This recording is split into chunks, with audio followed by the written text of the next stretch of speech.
name is Jake, and I'm 45 years old. For the past 23 years, I've been living a quiet life in Folly River with my wife and our 2 daughters. Recently, I inherited a small traditional house in Audubon's Beidler Forest Sanctuary in South Carolina from my uncle. I decided to visit it alone on that October weekend to see what condition it was in. When I arrived at Audubon's Beidler Forest Sanctuary, the atmosphere was oppressive. The trees were tall and dark, and the road leading to the traditional house was filled with leaves and branches. The house itself was small and old, with a wooden roof and a small balcony at the entrance. I entered, and immediately I saw a hall with a massive fireplace. The old wood of the fireplace had weathered with time. The walls were covered with old photos and objects. The atmosphere was eerie, but I had to stay and explore the house. I remembered it vaguely, as I hadn't set foot there since I could remember. As I walked, I heard inexplicable whispers and moans. The feeling that I was not alone became even more intense.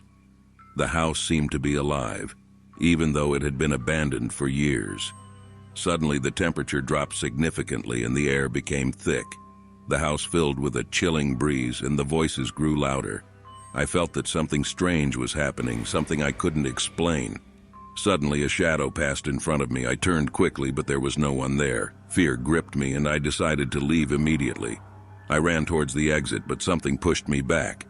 I fell to the floor and felt an inexplicable force choking me. Invisible hands began to tighten around my throat, and my breath became increasingly difficult.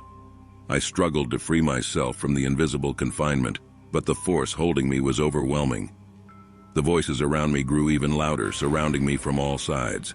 Then, out of nowhere, a woman with long black hair and bloodshot eyes appeared before me.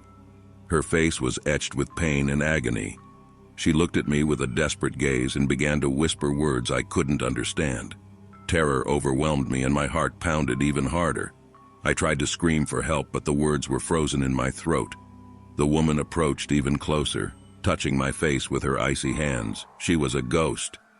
Then suddenly the room filled with light. A loud noise echoed, and the ghost disappeared out of nowhere. I found myself on the floor, breathing heavily and looking around. The old house was quiet and silent once again. Summoning what strength I had left, I got up from the floor. It was as if I had woken up from a nightmare. I realized that this traditional house held a dark secret, a mystery that needed to be solved. I decided not to let fear overwhelm me and to uncover the truth behind this dark mystery.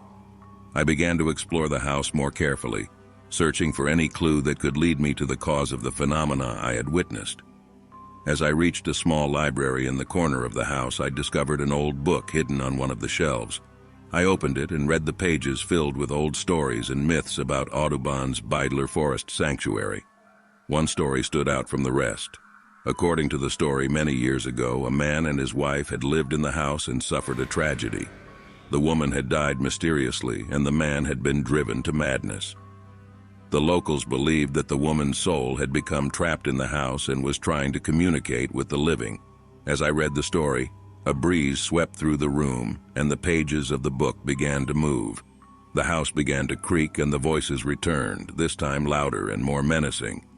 I understood that the woman from the story was here and trying to warn me about something. I decided to follow the story and search for the woman's grave mentioned in the book. After a thorough search, I found an old grave in the forest. The name engraved on the grave was exactly the same as the woman from the library's book. I decided to honor her memory and release her from the pain that had kept her bound to the house. I gathered flowers and lit candles to create an atmosphere of peace and respect.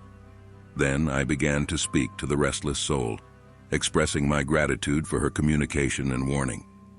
As I spoke, I felt a sense of relief and freedom wash over me. The pain and anxiety that had gripped the area for so long began to dissipate. The ghost of the woman disappeared for good, leaving behind the peace she had been seeking for so many years. After completing the ceremony, I decided to return to the traditional house and restore it. With the help of professionals, I brought back its old charm and lively character. The small house transformed into a warm and welcoming place where my family and I created beautiful memories.